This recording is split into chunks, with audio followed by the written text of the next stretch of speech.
VF tilts var pāri ne tikai dzelzceļam, bet arī savieno divus no Rīgas rajoniem. Par vienu no tiem runāsim jau šodienas raidījumā.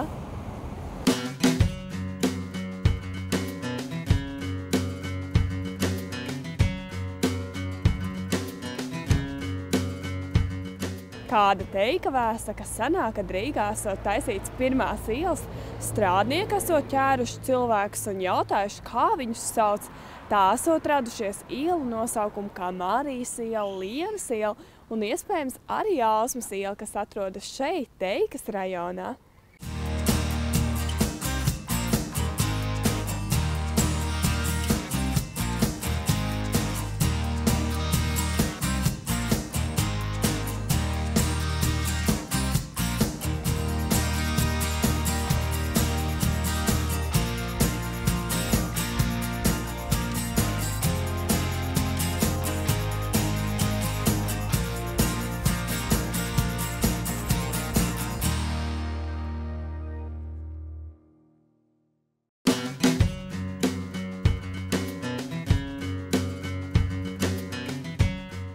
Kā jau varat noprast, ciemosimies Teikā. Lai aizbēgtu no brīvības gatas trokšņa, izvēlēsimies pastaigāties pa mazākajām ieliņām. Šeit arī satiekam pirmo raidījuma viešņu, Ievu. Viņa Teikā dzīvo 17 gadus un mācās Latvijas Universitātes sociālo zinātņu fakultātē. Ievai Teika saistās ar daudz patīkamām atmiņām. Šeit pavadīta bērnība aktīvi sportojot, pabeigta Teikas vidusskola un veseli 8 gadi nodījot VF sporta deju nodarbībās. Kā ir dzīvot Teikā? Tev pašai patīk? Ja godīgi, tad jā, liekas tāds mazs, zaļš rajoniņš tiešām. Tāds kluss un mierīgs, kad ja mēs zinām, ka apkārt viss kaut kas notiek parasti. Un tāpatās arī ir blakus brīvības iela, tas trokšņs pilnībā nav dzirdams. Kā ar kaimiņiem? Nav tāda baigi skaļie tev apkārt? Vai no tā gan ir jāuzmanās? Nu, piemēram, kad kāds svin kādu dzimšanas dienu vai taisa kādu ballīti, dārza, nu, viss ir saprotoši.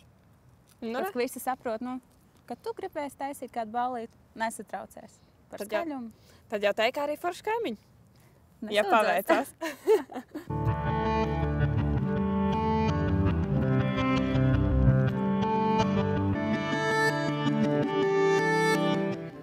Kur tad mēs tagad esam atnākušas? Tagad mēs esam kādreizējās 20. vidusskolas, bet tagad vakarskolas sporta laukumā. Kādas īpašas atmiņas ar šo vietu, kad mēs esam šeit? Protams, katrs vasaras vakars. Un šīs mīļais basketbola grozs un galvenā komanda kaimiņi, kaimiņu bērni, nācām spēlēt basketbolu. Protams, arī futbolu, jo šeit tāds iespējas pastāv. Un arī uz stieņiem gājām, kad vēlējāmies kaut kā savu fizisko formu uzturēt tā. Šī ir vienīgā vieta Teikā, kur būtībā nāk rajonā visi šie vietējie iedzīvotāji?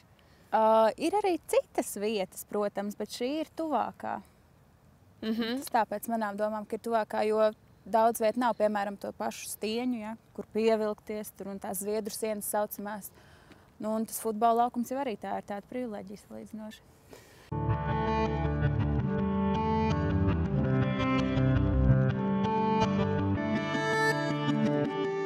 Aizkrauklas un Tālivalža ielas ir vietas, kur noteikti sastapsiet kādu skolēnu vai studentu, jo šeit atrodas gan Teikas vidusskola, gan vairākas kopmītnes. Pēc tavas maida var noprast, ka šī ir ļoti laba un vieta un tuva tev. Vai tā ir patiesība? Tieši tā ir mana mīļākā un vienīgā skola, Rīgas Teikas vidusskola. 12 gadus nomācījos, ar viņu man saistās viss tas labākais, kas vien ar jaunietim saistīties, draugi, mācības. Labi pavadīts laiks, viennozīmīgi. Kā vispār ar skolām Teikā? Daudz šeit ir vispār kopumā skolas? Kādreiz bija 3 skolas, cik es atminos, bet tagad ir palikušas tikai 2 un Teika ir tajā skaitā tieši. Un kas ir tā otrā skola? Rīgas 45. vidusskola. Tad sanāk, ja tu mācies Teikā, tad, ja tu dzīvo Teikā, tad tev ir 2 izvēles 45. vidusskola vai Rīgas Teikas vidusskola. Jā. Jo citur skolas vienkārši nav, ja? Nu, kaut kur varbūt ir, bet man liekas, tas jau ir citā rajonā.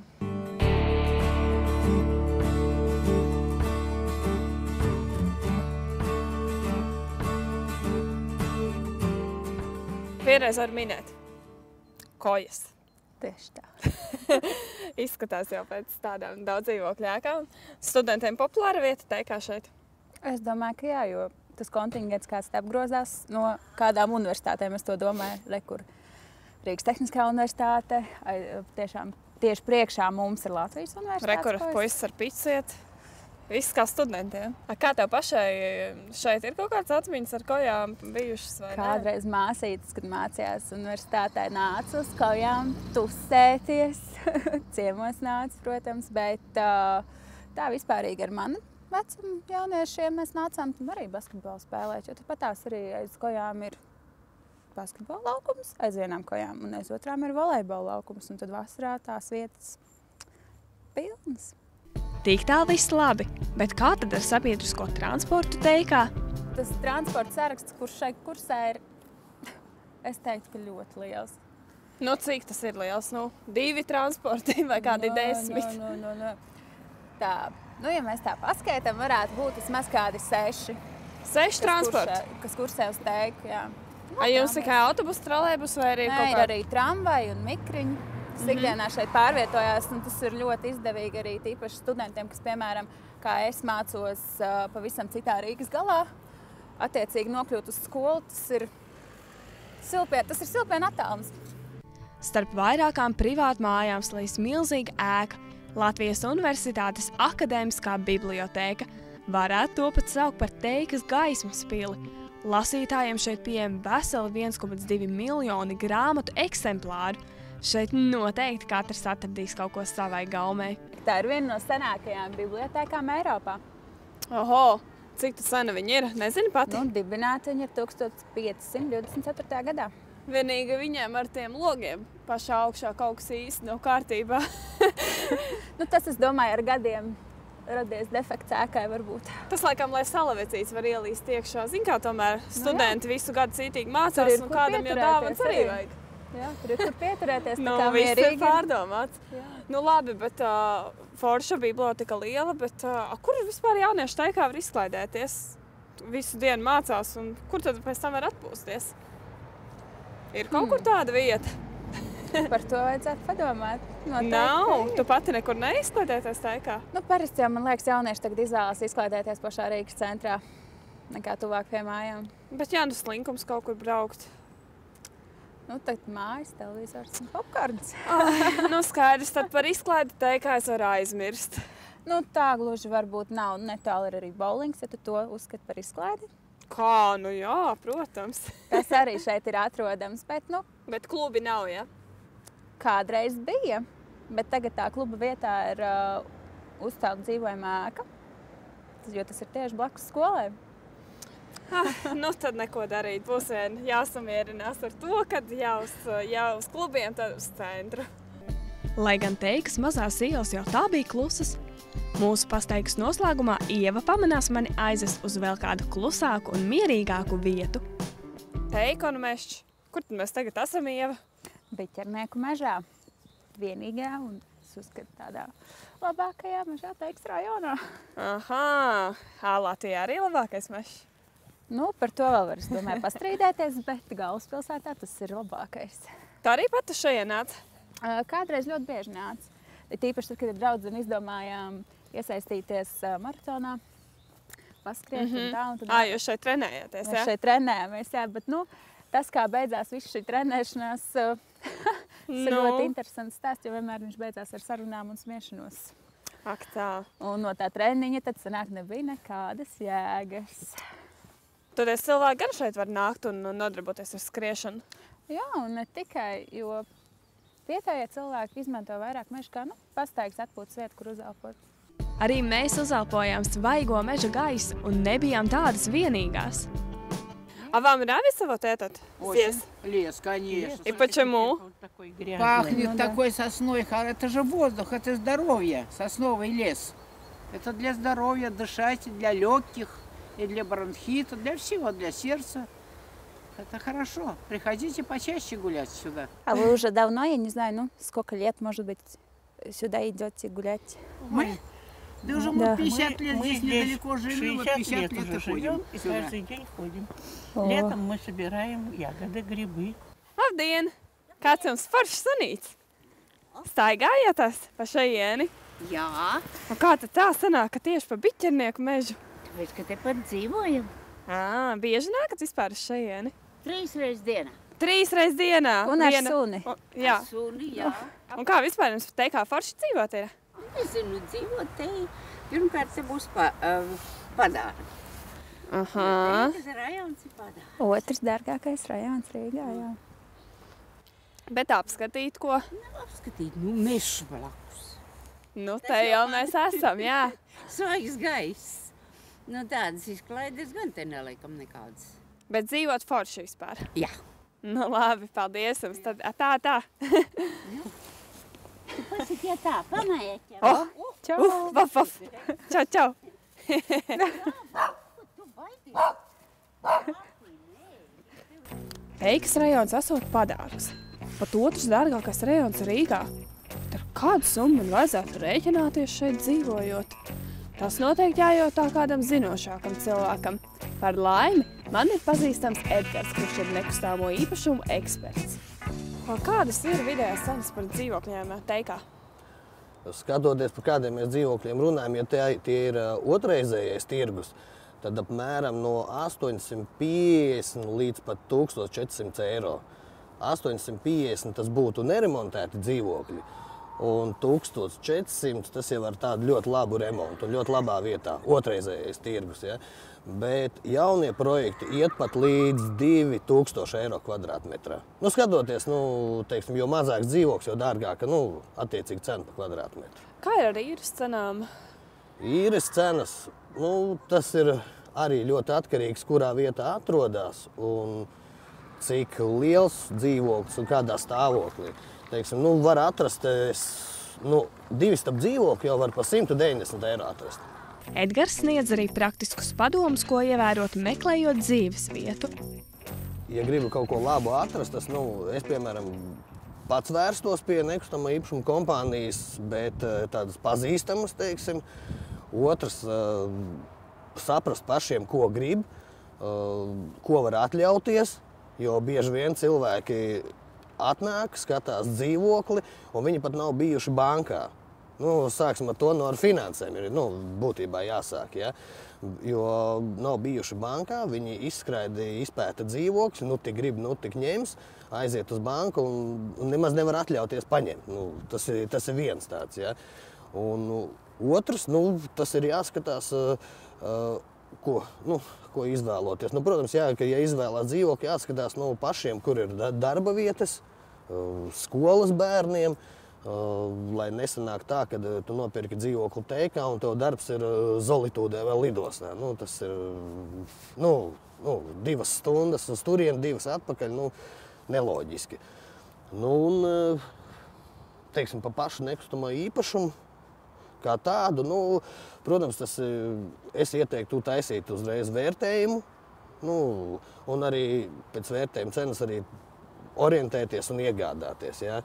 Jo bieži vien ir tā, ka netais vērtējums pērk skaidrā naudā un pārmaksā. Ja mēs skatāmies reklāmu, tad tur vienmēr, un to es varu 100% pateikt, vienmēr 20 līdz 30% cena ir par augstu. To var uzreiz varat aprēķināt, noņemt, un tā būs tā īstā cena. Par cenām un dzīvi Teikā tā kā ieskatu esmu guvusi, bet kā tad ar vēsturi? To man palīdzēs izzināt Daina. Viņa Teikā pavadījusi visus dzīves 44 gadus un šobrīd strādā Mežsiem pamatskolā par skolotāju. Piemājas dārs Dainai ir iemācījis mīlēt dabu. Bērnība pavadīta gan kora, gan arī deju kolektīvos. Uz mazajām ielām apgūta braukšana ar velosipēdu, moci un arī automašīnu. Ar Dainu tiekamies Zemitānu laukumā, kur viņa mani pārsteidz ar dzelteniem ziediem. Sākums viennozīmīga labs. Kāpēc tieši šeit Zemitānu laukumā? Tātad, kāpēc Zemitānu laukumā? Jo šī ir tā vieta patiesībā, kur sākās Teikas rajons. Tātad, tas centrālais punkts, jā, tā sakot? Sākotnēji tātad Brīvības gatve, bija Vidzemes šoseja un iekārtoja šeit Zemitānu laukumu. Lūk, tātad šīs ieliņas, ko jūs redzat, Lielvārds iela, Tālvalža iela, Burtnieka iela, Araiša iela tika plānota 29. gadā, un to plānoja Pēteris Bērskalns, un ieliņas ir izkārtotas vēdekļu tīklu tādā veidā, jā, un nosaukumi arī, kā jūs redzat, ir ļoti tādi tautiski. Lielvārda iela, Burtnieka iela, tātad Tālvalža, Araišu iela, jā, un lūk, tātad arī tajā 29. gadā var teikt, ka pamazām sāka apbūvēt teiku. Un tātad šis nosaukums arī patiesībā ir tas, ka kinoteātrim deva teikas nosaukumu, un pēc tam tikai šis nosaukums tapa mūsu rajonam. Tad no tā arī ir cēlies šis vārds teika. Jā, jo pirms tam tas bija vienkārši mazdārziņu, privātu māju kooperatīvs, un tās nosaukums nemaz teika nebija. Starp daudzajām privātu mājām ir arī tādas, kas īpaši izceļas uz pārējo fonu. Uz divām no tām mūs aizved arī Daina. Īstenībā tā vēsture Teikas rajonā vēl ir šāda, ka šie zemes gabali tika iztirgoti pa ļoti pieņemamām cenām. Un tātad šos zemes gabalus pārsvarā iegādājās ārsti, skolotāji, jā, amatnieki. Un lūk, viena no tiešām valsts nozīmes kultūras vēsturiskiem pieminekļiem ir šī ēka. Viņa tātad ir būvēta 1937. gadā, un īpašnieks tātad dakters. Šajā mājā bija viņa dzīvoklis, viņa pieņemamais kabinets, un pārējie tātad bija īres dzīvoklīši. Kā vispār tagad Teikā ir šī ēka? Atšķirās no tām ierastajām, kādas ir pierastas redzēt rajonā? Protams, jo viņa ļoti īpatnējas arhitektūras, jūs redzat, ir daudz mazi balkoniņi, un kā zinātāji zina stāstīt, no šīs puses redzat ļoti grezna, tā pašā laikā no Biķernieka ielas puses viņu atgādina kā tādu lielu kuģi, kā šobrīd Tallings, ja? Pārējās mājas ir krietni tādas vienkāršākas, tikai tas, ka tie divi stāvi visur saglabājas, ja? Divi stāvi? Teikā sanāk ir... Pārsvarā divu stāvēkas, jā. Kāda laimīga sagadīšanās! Satiekam vienu no mājas iemītniecēm, kuras sīkāk pastāsta par mājas izcelsmi. Šī saucās no Zendas pils, un jūs paiet tālāk, ka tu apaļo redzat. Vitrāža, jā, vitrāža. Kāpēc viņai Kļavas lapa, jo īpašnieks ir Daniels Kļaviņš, Danno saucamais, jā. Jo viņš bija arī tas, kurš būvēja šo māju. Kāpēc viņa saucās no Zendas pils, jo viņš bija īpašnieks no Zenda kompānijai, kur ražoja ziepītes, jā, to es arī zinu. Kosmētikas, jā. Šeit, kur jūs redzat... Kurš bija tas daktera kabinets? No šis te pirmais. Tieši, ne? Tad te arī bija. Daktera praksa. Šis te nepavēlti vēl ir palicis, jā. Tad šeit bija arī ieeja, šeit atradās viņa ofis, šeit lejā pagrabstāvā bija arī laboratorija, kur te visu arī taisīja. Nu, re, kā interesanti. Un tāpēc viņa saucās no Zendas pils. Nu, re, tā arī atrasinājām mistēriju, kāpēc tā ir. Vajag īpašnieku. Jā, vispār būtu pavisam lieliski. Tā kā tā, nu jā, bet tā, nu darba daudz, jo valsts nozīmes vēstures piemineklis, tad kā saka, pamazām.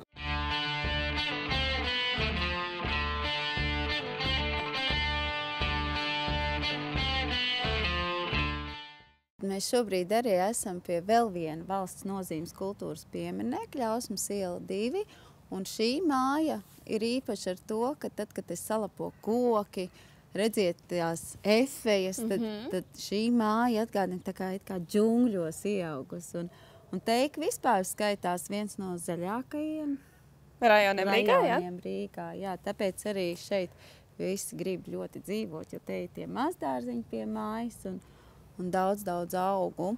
Bet Teikā jau arī tā patīkam, kad es tā skatos tādas mazas ieliņas, un tiešām tāds sajūta, kad it kā te pataču Brīvības iela ir, kur satiksme, bet te ir kluss. Tāpēc es jūs šeit atvedu, jā, jau lūk šīs mazās ieliņas, šo troksni noslāpē, un tās mājas šeit, mēs nekad, es dzīvoju Teikas rajonā, un vienmēr ir tāda sajūta, ka es dzīvoju laukos, nevis pilsētā, jo centrs te ir ļoti tuvu. Un arī tas, ka pie mājas ir tas lielāks, tas zemes pleķis, es pieņemsim no savas bērnības atceros, ka mums dārzā bija kartupeļi. Es esmu iemācījusies visus lauku darbus veikt, jo tāpēc, kad bija jāizkaplē mazie kartupeļa vagas, tur bija jānovāc zemenes un viss ravēšanas darbi. Tā kā tiešām Rīgas meitene, bet visu protu. Lai arī Teikas apbūvē dominē privātmāju apbūve, labi meklējot var atrast arī kādu jaunu daudzdzīvokļu māju projektu. Tomēr jārēķinās, ka šeit arī cenas nebūs no lētākajām. Un sanāk, tad šī būtībā ir tā viena no, var teikt, pat vienīgā vieta, kur tad arī var vēl kādu dzīvoklīt mēģināt atrast. Droši. Tā domāju, ka jā. Un es no savas bērnības atceros, ka tās mājas tika celtas. Prieks ir par to, ka tiešām ceļ tās mājas šobrīd tādas ļoti krāsainas, košas, dzīves priecīgas. Jā, tā netipiski, jo būtībā viss, kas ir redzēts, ir tāds pelēks, bruns, tādi tumšāki toņi, tādi pēc dzīvīguma. Jā, nu. Ik viens būs dzirdējis par rūpnīcu VEF, kurā savulaik strādājuši vairāki tūkstoši darbinieku. Tās pāraudzībā atradās arī kultūras pils, bet ne visi zina, kā pils izveidojusies.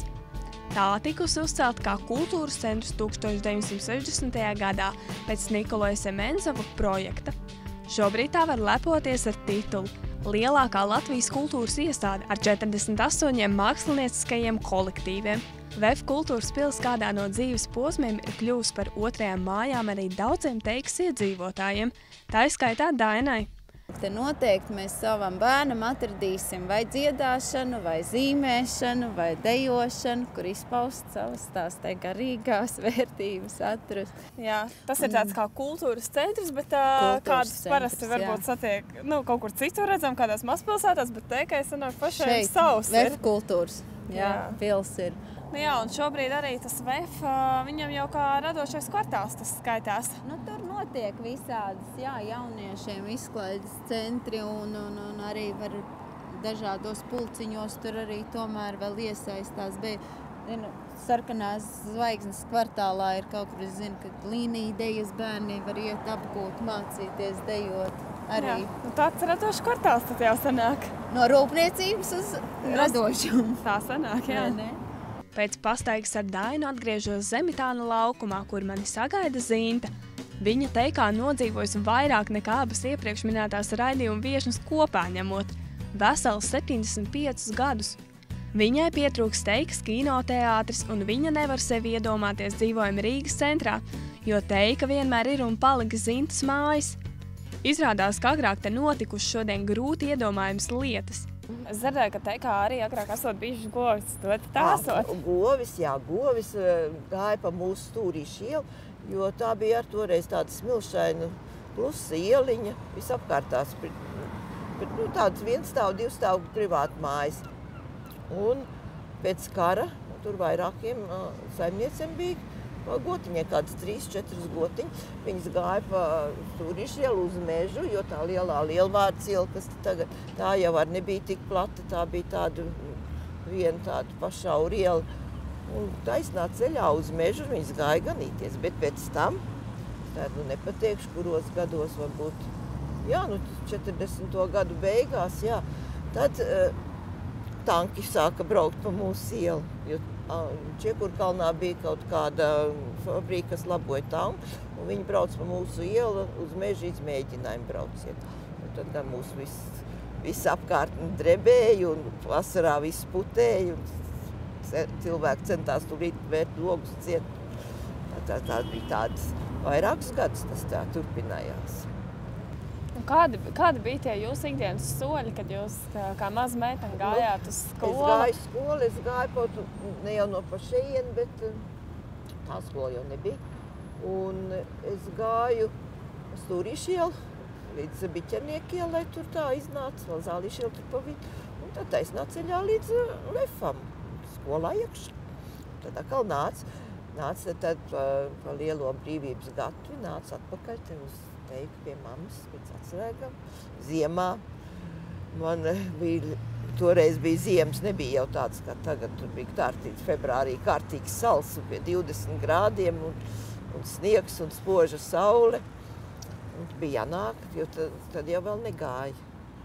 Trolejbus nekāda satiksme bija jānāk, bet no VEF šitos lielais gabals. Kas kadreiz tik augsts, es domāju, ka man būtu tāda maz maiņa uz riteņiem ar krāsniņu, ka tā varētu braukt.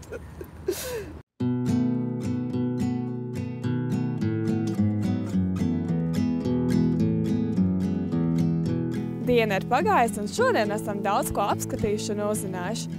Teika noteikti ir viens no Rīgas interesantākajiem rajoniem.